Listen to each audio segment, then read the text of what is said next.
10편 1절로 18절까지의 말씀을 함께 봉독합니다. 여호와여 어찌하여 멀리 서시며 어찌하여 환난 때에 숨으시나이까. 악한 자가 교만하여 가난한 자를 심히 압박하오니 그들이 자기가 베푼 꾀에 빠지게 하소서. 악인은 그의 마음의 욕심을 자랑하며 탐욕을 부리는 자는 여호와를 배반하여 멸시하나이다. 악인은 그의 교만한 얼굴로 말하기를 여호와께서 이를 감찰하지 아니하신다 하며 그의 모든 사상에 하나님이 없다 하나이다. 그의 길은 언제든지 견고하고 주의 심판은 높아서 그에게 미치지 못하오니 그는 그의 모든 대적들을 멸시하며 그의 마음에 이르기를 나는 흔들리지 아니하며 대대로 환난을 당하지 아니하리라 하나이다.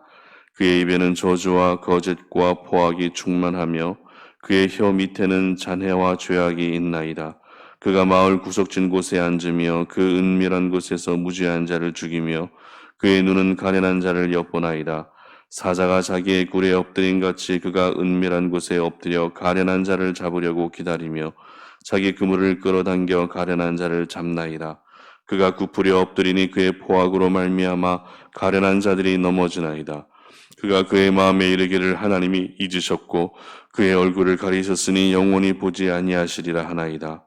여호와여 일어나옵소서. 하나님이여 손을 드옵소서. 가난한 자들을 잊지 마옵소서. 어찌하여 악인이 하나님을 멸시하여 그의 마음에 이르기를 주는 감찰하지 아니하리까 하나이까. 주께서는 보셨나이다. 주는 재앙과 원한을 감찰하시고 주의 손으로 갚으려 하시오니 외로운 자가 주를 의지하나이다. 주는 벌써부터 고아를 도우시는 이시니이다. 악인의 발을 꺾으소서. 악한 자의 악을 더 이상 찾아낼 수 없을 때까지 찾으소서. 여호와께서는 영원 무궁하도록 왕이시니 이방 나라들이 주의 땅에서 멸망하였나이다. 여호와여 주는 겸손한 자의 소원을 들으셨사오니 그들의 마음을 준비하시며 귀를 기울여 들으시고 고아와 압제당하는 자를 위하여 심판하사 세상에 속한 자가 다시는 위협하지 못하게 하시리이다. 아멘. 가난은 부끄러운 것이 아니라 부러운 것이다 라고 하는 제목으로 말씀 전합니다. 여러분은 여러분 자신이 가난하다고 생각하십니까? 아니면 이 정도면 괜찮지라고 그렇게 생각하십니까? 여러분 스스로의 모습을 한번 돌아보시기 바랍니다. 여러분은 가난하다고 생각하십니까? 아니면 이 정도면은 그럭저럭 괜찮다라고 이렇게 생각하십니까? 가난의 기준은 항상 애매모호한 것 같습니다. 2019년 작년에 가난에 대해서 조사한 사례가 있었는데요. 응답자의 절반 이상이 나는 가난하다라고 이렇게 대답을 했다고 합니다. 그러나 그렇게 대답한 사람들 중에 연봉이 6천만 원 이상이 되는 사람이 11%가 넘었고요. 연봉이 1억 이상이 넘는 사람도 2%나 되었다고 합니다. 그리고 집을 가진 사람도 52%가 되었고 자동차를 가지고 있는 사람도 60%나 되었습니다. 그 중에는 서울 강남에 살면서 외제차를 보유한 사람도 있었다고 합니다. 이러한 모습을 볼 때 가난이라고 하는 것은 어떤 형편과 환경으로 결정되는 것이 아니라 자기 스스로가 어떻게 인식하고 또 어떻게 느끼고 있느냐에 따라 결정되는 것처럼 보여집니다. 그렇다면 성경에서 말하는 가난은 어떤 사람을 말하는 것일까요? 성경에도 이 가난에 대해서 참 많이 언급을 하고 있는데 성경에서 말하고 있는 가난한 사람은 어떤 사람일까요? 일단 필요한 만큼의 물질을 소유하지 못하여서 다른 사람의 도움을 받지 않으면 안 되는 사람이 성경에서 말하는 가난한 사람의 기준입니다. 늘 사람들의 도움을 받아야 살 수 있는 사람이라는 것이죠. 조금 더 구체적으로는 유대 공동체 안에 있었던 고아와 과부 그리고 나그네들을 가리켜 가난한 자들이다라고 이렇게 이야기하고 있습니다. 그래서 오늘 시편 기자도 18절 말씀에서 고아와 압제당하는 자라고 하는 이러한 말씀을 언급하면서 이들이 바로 가난한 자들이다라고 밝히고 있는 것입니다. 그렇기 때문에 이 가난이라고 하는 것은 물질의 결핍을 포함해서 살아가는 데 필요한 어떤 결핍의 요소들이 있는 사람들이 바로 가난한 사람들이다라는 것을 우리는 알게 됩니다. 오늘 시편 기자는 이 가난한 사람을 어떻게 표현하고 있는가 하면 가련한 자라고 이렇게 표현을 하고 있습니다. 그렇다면 여러분은 어떤 결핍의 요소가 있으십니까? 여러분 스스로에게 있는 결핍의 요소는 어떤 것들이 있으시죠? 내가 물질로는 그렇게 부족하지 않다 할지라도 그 외에 어떤 요소들이 여러분에게 또 결핍의 요소로 자리하고 있습니까? 예를 들면 건강이 결핍되어 있는 분들도 있을 것입니다. 아니면 믿음이 결핍되어 있는 분도 있을 것이고 신앙생활을 하면서 말씀이 결핍되고 은혜가 결핍되어 있는 분들도 분명히 있을 것입니다. 이렇게 우리가 무언가 결핍되어 있다라면 그것은 하나님 앞에서는 분명 가난한 자의 모습이다라는 것을 기억할 수 있었으면 좋겠습니다. 그러므로 오늘을 살아가는 저희 모두는 하나님 앞에서 가난한 자들이라는 사실을 우리가 잊지 않고 오늘 본문을 함께 접했으면 좋겠습니다. 그런데 이 가난이라고 하는 단어는 왠지 모르게 사람들 앞에서 더 부끄러워지기 쉬운 단어인 것 같습니다. 그래서 더욱 숨기고 싶고 드러내고 싶어 하지 않는 것이죠. 그러나 가난은 결코 부끄러운 것이 아닙니다. 오히려 가난은 가장 부러운 것임을 잊지 않으시기를 바랍니다. 우리 예수님께서는 마태복음 5장 3절에서 팔복을 말씀하실 때 가장 먼저 무엇을 말씀하시죠? 심령이 가난한 자는 복이 있나니 천국이 그들의 것입니다 라고 가난한 자들에 대해서 언급하고 계십니다. 예수님께서도 어떤 결핍이 있는 가난한 자의 삶이 더욱더 복되다라고 말씀하셨다라는 것이죠. 그러므로 더 이상 여러분이 가지고 있는 결핍의 문제를 부끄러워하지 마시고 오히려 그 결핍으로 인해 하나님의 크신 은혜를 경험할 수 있기를 바랍니다. 그래서 여러분의 그 결핍과 가난이 다른 이들이 봤을 때는 오히려 부러워질 수 있는 그런 상황, 그런 형편이 될 수 있기를 바랍니다. 그렇다면 가난이 왜 부끄럽지 않고 부러운 것이 될까요? 첫 번째는 가난한 자를 하나님께서 감찰해 주고 계시기 때문에 그렇습니다. 14절 말씀입니다. 주께서는 보셨나이다. 주는 재앙과 원한을 감찰하시고 주의 손으로 갚으려 하시오니 외로운 자가 주를 의지하나이다. 주는 벌써부터 고아를 도우시는 이시니이다. 아멘. 자, 오늘 본문은 악인들이 가난한 자들을 괴롭힐 때 이 가난한 자를 도와주시기를 하나님께 구하고 있는 본문입니다. 이 시편을 보면 악인이라고 하는 표현이 참 자주 등장하는데요. 시편 1편에서도 악인이라는 말이 등장했고 시편 8편, 9편 계속해서 악인이라는 말이 등장합니다. 그런데 일단 시편 9편과 시편 10편에 등장하는 악인들은 각각 다른 사람들이라는 것을 먼저 우리는 참고할 수 있어야 할 것입니다. 먼저 시편 9편에 등장하고 있는 악인들은 하나님을 믿지 않는 이방인들을 가리킵니다. 그런데 오늘 시편 10편에 등장하고 있는 악인들은 이방인들이 아니라 유대인들 중에서 악하게 살아가는 사람을 가리켜 악인이다라고 이렇게 표현하고 있는 것이죠. 그렇기 때문에 가난한 자를 압제하고 있는 악인들은 누구예요? 유대인들을 의미하는 것입니다. 같은 동족이지만 그 공동체 안에서는 이렇게 가진 자가 가지지 못한 자를 괴롭히는 일들이 비일비재하게 일어났던 것입니다. 그러므로 믿음의 공동체일수록 교회의 공동체일수록 그 안에서 악한 자를 향한 공격과 비방과 무시하는 행동은 절대 있게 해서는 안 될 것입니다. 그런데 오늘 시편 기자는 오늘 본문을 전개할 때 특별히 이 감찰이라고 하는 표현을 자주 사용하는 것을 볼 수 있습니다.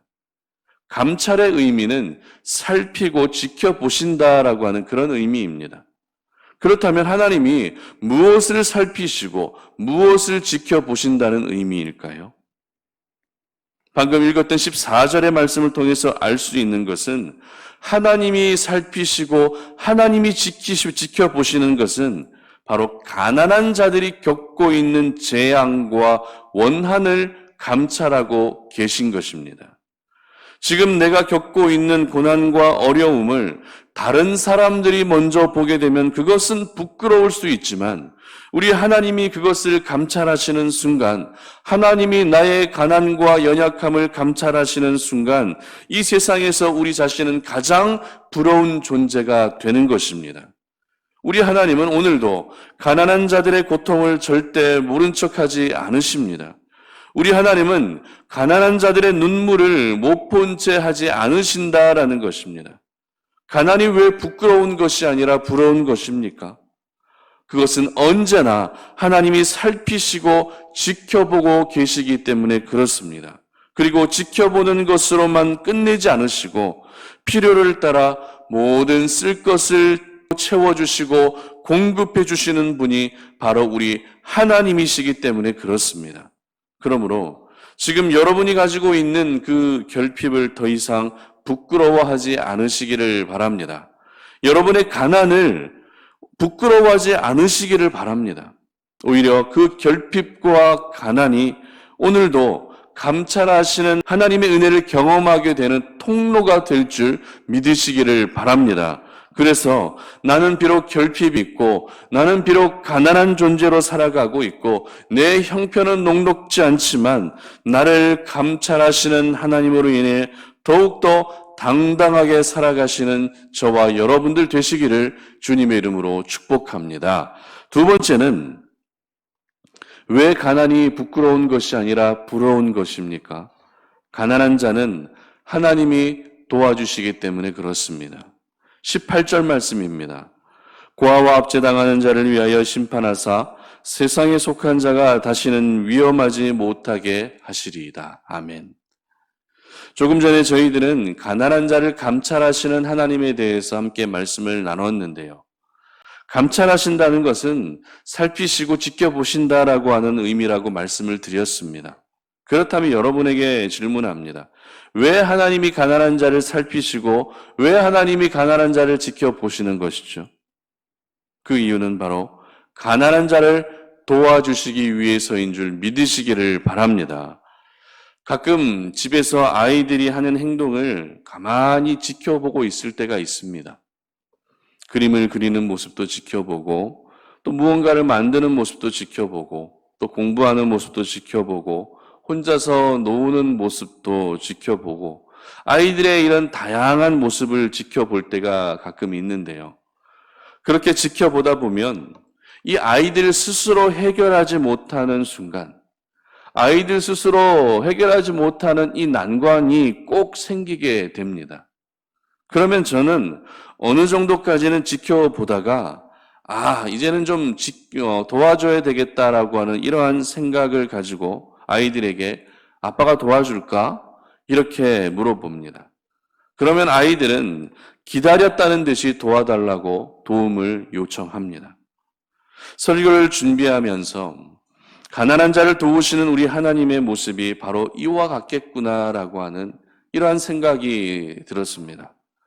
하나님은 오늘도 저와 여러분이 어떻게 살아가고 있는지, 혹시 내가 가지고 있는 어떤 결핍의 문제로 인해 고뇌와 상심 가운데 살아가고 있는지 단 한순간도 놓치지 않으시고 감찰하고 계십니다. 왜요?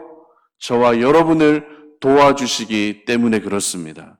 그렇다면 도와주신다는 것은 구체적으로 무엇을 어떻게 도와주신다는 것일까요? 방금 읽었던 18절 말씀에서는 고아와 압제당하는 자를 위하여 심판하신다고 기록하십니다. 그리고 세상에 속한 자가 다시는 이들을 위협하지 못하게 하시겠다고 이렇게 기록합니다. 무슨 말입니까? 지금 가난한 자들이 몇몇 악한 유대인들로 인해 고통 속에 살고 있을 때 그들이 더 이상 가난한 자를 위협하지 못하게 해주시는 것처럼 저와 여러분의 결핍의 문제가, 저와 여러분이 가지고 있는 그 어떤 결핍의 문제가 더 이상 우리 삶에 심각한 문제가 되지 않게 해주실 것이다 라고 하는 것입니다. 이러한 도움을 베풀어 주시는 분이 바로 우리 하나님이시죠. 내가 어떤 물질이 결핍되어 있다면 그 물질의 문제를 해결해 주실 것이고, 믿음이 결핍되어 있다면 그 믿음의 결핍을 해결해 주실 것입니다. 가족들 간의 어떤 관계가 결핍되어 있고 사랑이 결핍되어 있다면 그 부분까지도 우리 하나님이 모두 해결해 주시고 도와주시겠다라는 것입니다. 그러므로 저희들은 오늘도 나를 도와주실 수 있는 분은 살아계신 우리 하나님 한 분밖에 없는 줄 믿으시기를 바랍니다. 다윗은 시편 121편 1절과 2절에서 이렇게 고백합니다. 제가 읽어드립니다. 내가 산을 향하여 눈을 들리라. 나의 도움이 어디서 올까? 나의 도움은 천지를 지으신 여호와에게서로다. 아멘. 그렇습니다. 우리 하나님은 가난 속에 살아가는 저와 여러분을 감찰해 주시는 분이실 뿐만 아니라 도와주시는 분이심을 믿으시기를 바랍니다. 그러므로 이제는 세상 속에서 여러분이 도움을 받으려 하기보다 나의 아버지가 되시는 우리 하나님께 도움을 받으시고 그 도와주시는 은혜로 오늘도 살아갈 수 있기를 주님의 이름으로 축복합니다. 말씀을 맺겠습니다. 가난의 삶은 많은 분들에게 부끄러움으로 여겨지는 것 같습니다. 분명 세상 속에서 가난한 것은 그럴 수 있습니다. 하지만 하나님 안에서 가난한 것, 하나님 안에서의 결핍은 절대 부끄러운 것이 아니라 부러운 것임을 기억하시기를 바랍니다. 왜입니까?